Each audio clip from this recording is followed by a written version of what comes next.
Hello YouTube fans, here again. Now I thought I'd do this one.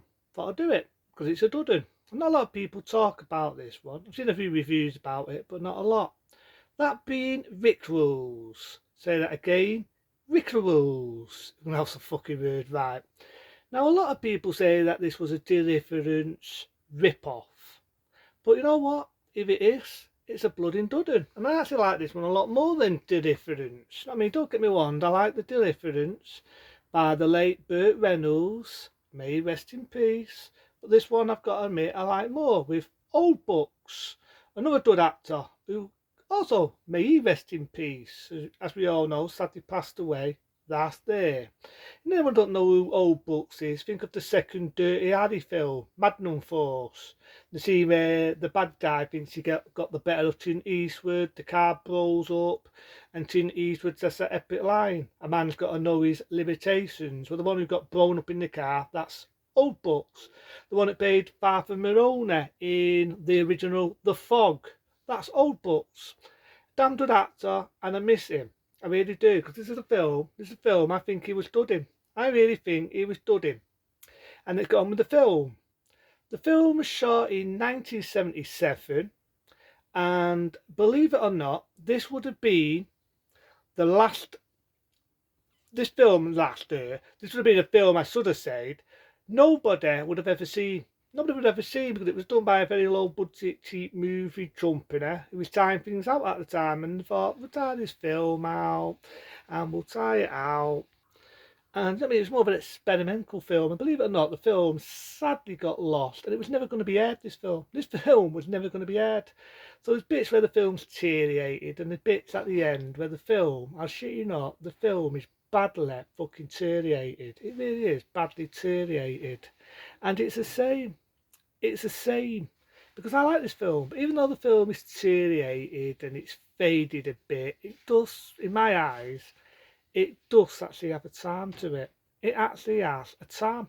It has that old school sort of feel. But let's get on with the film. Let's get on with the film.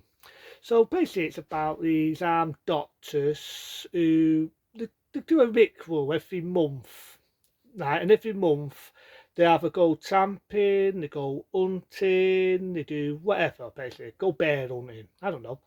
But they go dogging, right? But they decide this time they want to go to the woods, do camping and things like that. And the doctors, and it's every time they have the week off the work, they like to go on this thing, they go camping. So they go to the woods, right? Which the trailer actually even says, there's been a bit of the trailer where it says, if you go down to the woods today, you know the song. So they go camping, right? Old Bucks and his mates. Mates like to take the piss out of him a bit, but there's a bit in it where there's one guy, right? Not for me to judge, but you got the idea he's gay. He's going on about his boyfriend. But I'd actually love this film. I love it because it doesn't stuff, I'm gay, in your fucking face like they do nowadays, where they stuff a man's sexuality or a woman's sexuality or a race thing. They don't do it that way. They don't stuff the gender in your fucking face that much. He's gay. If they fucking do that, who gives a shit? You know what I mean? But it gets mentioned about his boyfriend, but it's not in your face. But you got an idea, you know what I mean?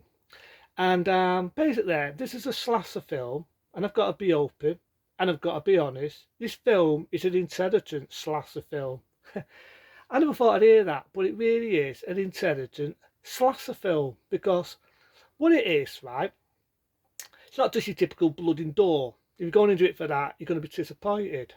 What it is, you get this thing, and you got a saddle, you got an idea there's somebody watching them. You don't see it. You get a bit of cheapy music, and you don't see it. There's a bit in it where they find, I think it's a dead animal. Could be right in one. It's a dead animal. Oh, that's it. It's a deer. They find a deer's head cut off. They get attacked by bees. Then the next day after, it gets a bit more serious and silly little pranks. Like there's a bit in it where the shoes go missing, and one of the actors says, "What happened to the shoes? Our shoes have gone missing." So at first, it starts off as silly little pranks, but then it gets serious because they find one of the mates, similar to the deer, gets his head cut off, and his head is stuck on a piece of fucking wood. Not making this shit up. His poor bastard's head is stuck on a piece of wood. Again, it's a slasher film, but it's an intelligent one. If you're going to go into it for blood and gore, you're going to be disappointed because it's not really that gory, it's not really that violent. What you are going to get from 1977, that being Rick Rules, is a very intelligent film, a very Teffer Thompson made film. One guy gets injured because he's in water and you put, like them bear traps, them things go the minute you walk, to put them in the water. So one of our poor guys gets on the leg, poor bastard. And slowly but slowly they all get killed one by one. They'll get killed one by one, except for the main star, that being Old Butts. But it's not a typical cycle. It's just killing them one by one. There's a story to it, right? If you've never seen Rick Rules, like I said with most of the films, I don't want to spoil it. I don't want to spoil it, but I'm going to have to say it. Spoilers. So if you don't want me to spoil it, go back to this review after, because I want to say it. Spoilers. The person who is killing them one by one, you got the idea, was an old soldier, right? And he went to these doctors, not them ones, but doctors to fix his face because he obviously had an accident in war. He had some doctor who didn't know what the fuck he was doing and actually made his face look worse than what it was. It gave him a bad deformity on his side of his face, right? He really looked bad. So the guy has it in for doctors. He must have overheard that the doctors, every ritual, every month, they go tramping, and he's decided to bunk them off one by one.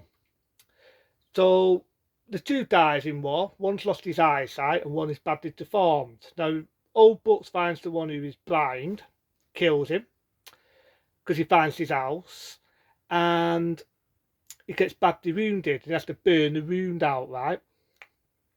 But it kind of reminds me of Rambo 3 and how it's done and all, only not as graphic.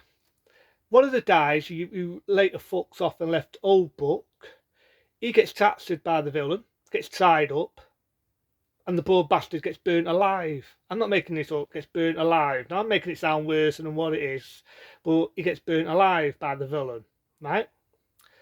And Old Butts says, come on, and he gets a shot done.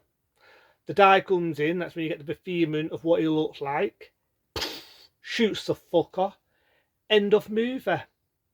It's a bit at the end where I've got to be open and I've got to be honest, it's a bit of a downbeat ending. It's a downbeat ending because he's walking off, he's stuck on the road, the film's a bit deteriorated at that point. Like I said, they weren't going to air this film originally, more of a long experimental film. And it would never have been sold, but I have to say, over the years, it has been, right? And he's stuck on the road, you got a little bit of soft music, end of movie. And it's a dudden. It's a dudden. You've never seen Rick Rules, check it out. Now, how I saw it, I found it on YouTube. Of all channels, I found it on YouTube once. You know, sometimes you find movies on YouTube. And I was watching it. I thought, you know what? I've heard about it. I've seen a review about it myself. And I saw it. You know what I thought? I thought, you know what? This is a bladding dud film. It is a bladding dud, unestimated film. And at the time, the film got a lot of shit. People said, oh, it's a deliverance rip-off. But I've got to disagree. I like Rick Rules. I love it. I love it that much. What the hell? A 10-star bladding rating. That's how much I love Rick Rules. It, like I say, it was shot in 77. I love the way the woods look. I love the way the forest is shot. It's beautifully shot. I love the way it's filmed. There's other bits where you see the water and you've got the big filming of the villain. But every time you see the villain, it's like far back like that, so you don't see him until the end of the fucking film. So it's done the right way. So Rick Rules, unestimated film, never seen it. So in 1977 with Ever Old Butts, may he rest in peace. Brilliant performance. Slasher film with intelligence. There you go. Until then, I'll see you soon.